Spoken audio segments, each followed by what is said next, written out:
అందరికీ నమస్కారం. దక్షిణామూర్తి అసలు కథ. దక్షిణామూర్తి పరమశివుని యొక్క జ్ఞానగురువు అవతారం దక్షిణామూర్తి. దక్షిణామూర్తి కథ విన్నా, చదివినా, వినిపించినా జన్మల పాపాలు తొలగిపోతాయి. అన్ని జన్మలలో ఉత్తమమైన జన్మ మానవ జన్మ. అది జ్ఞాన సంపాదనకు, మోక్ష సాధనకు ఉత్తమమైన జన్మగా దేవతలు సైతం అంగీకరించారు.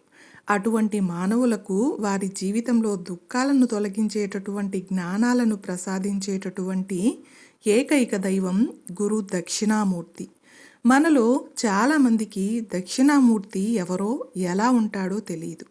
అసలు దక్షిణామూర్తి అవతార రహస్యం చూసినట్లయితే దక్షిణామూర్తి పరమశివుని జ్ఞానగురువు అవతారం.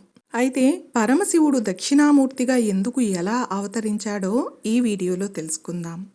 ముందుగా కథలోకి వెళ్లే ముందు ఒక్క లైక్ చేసి ఓం శ్రీ దక్షిణామూర్తయే నమః అని కామెంట్ చేయండి. మీరిచ్చే చిన్న లైక్ నా ఛానల్ గ్రోత్కి ఎంతో సహాయపడుతుంది. ఇక కథలోకి వెళ్ళిపోదాం. ప్రతి ఇంట్లోనూ దక్షిణామూర్తి యొక్క ఫోటో ఖచ్చితంగా ఉండాలి.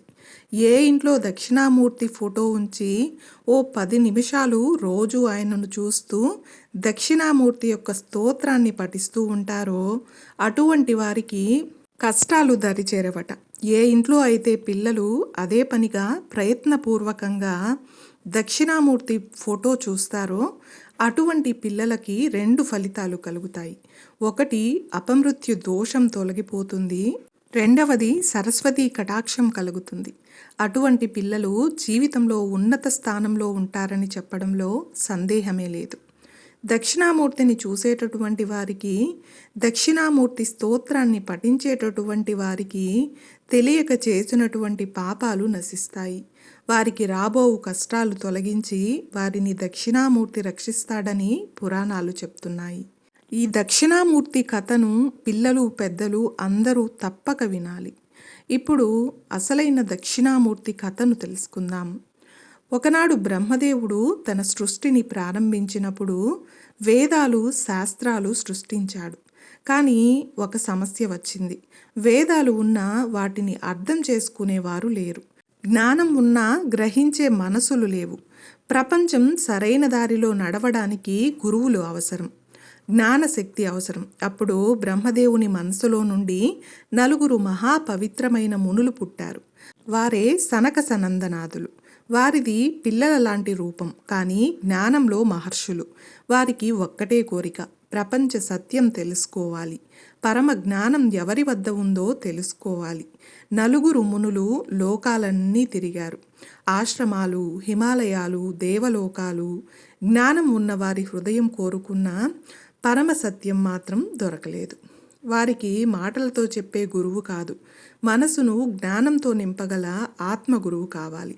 అలా వారు ప్రయాణిస్తూ ఉండగా ఒకరోజు వారు ఒక పవిత్రమైన నిశ్శబ్దంతో నిండిన స్థలానికి చేరుకున్నారు. అక్కడ వటవృక్షం నీడలో దక్షిణ దిశగా అచంచల ధ్యానంలో కూర్చొని ఉన్నాడు ఒక యోగ గురువు. ఆయన ఆత్మ వెలుగు, ఆ ప్రశాంతత, ఆ కరుణ మునుల హృదయాన్ని వెంటనే తాకింది. వారు అప్పుడు అర్థం చేసుకున్నారు, ఇతనే మేము వెతికిన ఆ ఆది గురువు, అతడే దక్షిణామూర్తి. మునులు ఆయన ముందుకు వచ్చి కూర్చున్నారు. వారిని ప్రశ్నలు అడగలేదు. దక్షిణామూర్తి కూడా ఏ సమాధానము కూడా చెప్పలేదు. కానీ ఆయన శాంతి, ఆయన చూపు, ఆయన నిశ్శబ్దం వారి అజ్ఞానాన్ని ఒక్కసారిగా పారద్రోలింది. వేదాల రహస్యం వారి హృదయంలో ఉదయమై వెలిగింది.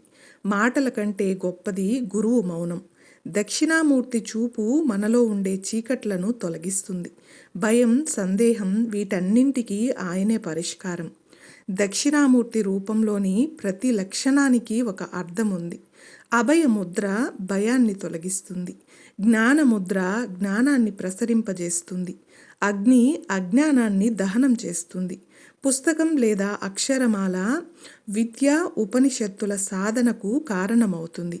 అయితే ఎందుకు శివుడు దక్షిణామూర్తి రూపంలో దక్షిణ దిశగా కూర్చొని ఉంటాడు అనే విషయానికి వస్తే, దక్షిణ దిశ మరణం, పాపకర్మలు, అహంకారం వంటి వాటికి ప్రతీక. ఆ దిశను చూసి శివుడు ఉపదేశం చేయడం అంటే అజ్ఞానం, మాయ ఇవన్నీ జ్ఞానంతో తొలగించబడతాయి అని సంకేతం. దక్షిణామూర్తి ఎందుకు గురువులకు గురువయ్యారు? ఆయన మౌన ఉపదేశం ఇచ్చిన మొదటి గురువు, మునులకు జ్ఞానం ఇచ్చిన గురువు కాబట్టి ఆయనను ఆది గురువు, గురువులకు గురువు, జ్ఞానమూర్తి అని పిలుస్తారు.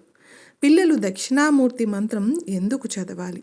పిల్లలు చదువు ప్రారంభించే ముందు దక్షిణామూర్తి మంత్రం చదివితే ఏకాగ్రత పెరుగుతుంది, భయం పోతుంది, ఆలోచనలలో స్పష్టత వస్తుంది, పరీక్షలలో మంచి ఫలితాలు వస్తాయి, మనసు ప్రశాంతంగా ఉంటుంది, మతిమరుపు కూడా తగ్గుతుంది. ఎందుకంటే ఆయన జ్ఞానానికి స్వరూపం. ఇక దక్షిణామూర్తి మంత్రం ఓం నమో భగవతే దక్షిణామూర్తయే నమః. ఈ కథను వింటే, ఈ మంత్రాన్ని చదివితే పిల్లలలో జ్ఞానోదయం ఉద్భవిస్తుంది. ఎదలో ఉన్న సందేహాలు, భయాలు తొలగిపోతాయి. అందుకే మన ఇళ్లలో ప్రతిరోజు దక్షిణామూర్తి మంత్రం వినిపించడం, పిల్లలకు ఈ కథను చెప్తూ ఉండడం చేయాలి. అజ్ఞానాన్ని తొలగించి జ్ఞానం వెలిగించే గురువు దక్షిణామూర్తి. అయితే వశిష్ఠ మహర్షికి దక్షిణామూర్తి సాక్షాత్కరించిన క్షేత్రమే శ్రీకాళహస్తి. అందుకే ఇప్పటికీ ఆలయంలో ప్రవేశించగానే దక్షిణామూర్తి విగ్రహం కనబడుతుంది. ఇది జ్ఞాన ప్రధాన క్షేత్రం. ఇక్కడి శక్తి పేరు కూడా జ్ఞాన ప్రసూనాంబ కావడం విశేషం. దక్షిణామూర్తి ఉత్తరాభిముఖులై ఉంటారు. ఉత్తరం అంటే ఆ దిశలో కూర్చున్న స్వామిని చూస్తూ ఉన్నవారికి వెనుక భాగాన దక్షిణ దిశ అంటే యమదిశ, మృత్యుదిశ.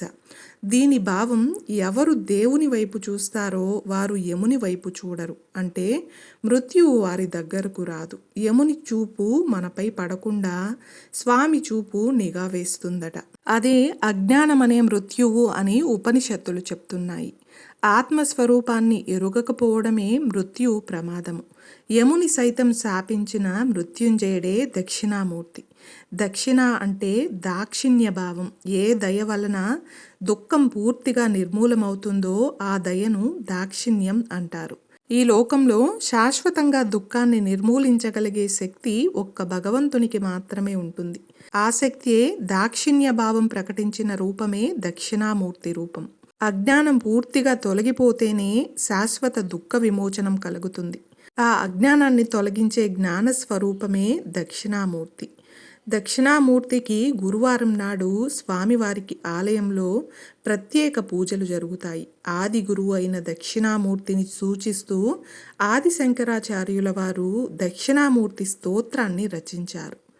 దక్షిణామూర్తి స్తోత్రం లేదా మంత్రాన్ని పఠించడం వలన అపమృత్యు దోషం తొలగిపోతుందని, అలాగే మేధాశక్తి గణనీయంగా పెరుగుతుందని ఆధ్యాత్మిక గ్రంథాలు సూచిస్తున్నాయి.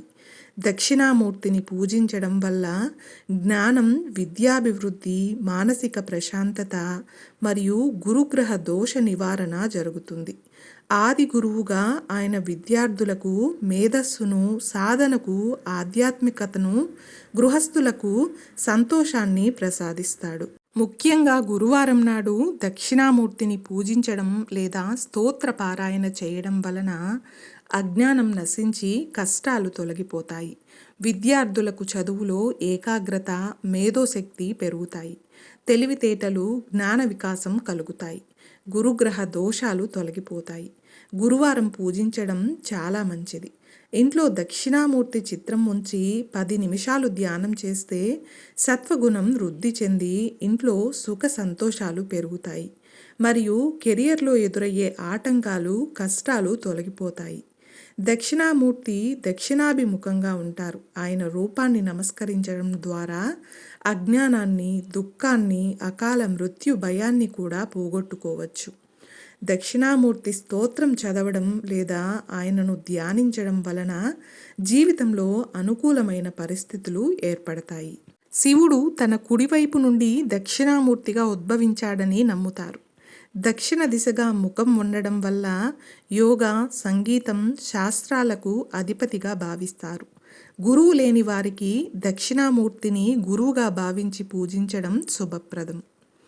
చూశారు కదండి, ఈరోజు మనం దక్షిణామూర్తి యొక్క అవతార కథను గురించి తెలుసుకున్నాం కదా. ఈ వీడియో మీకు నచ్చినట్లయితే ఒక్క లైక్ చేసి నా ఛానల్ని సపోర్ట్ చేయండి. ఇంకా మరెన్నో ఇంట్రెస్టింగ్ వీడియోస్ కోసం నా ఛానల్ని సబ్స్క్రైబ్ చేయండి. అలాగే పక్కనే ఉన్న బెల్ ఐకాన్ క్లిక్ చేసినట్లయితే నా లేటెస్ట్ వీడియోస్ మీ వరకు వస్తాయి. Thanks for watching.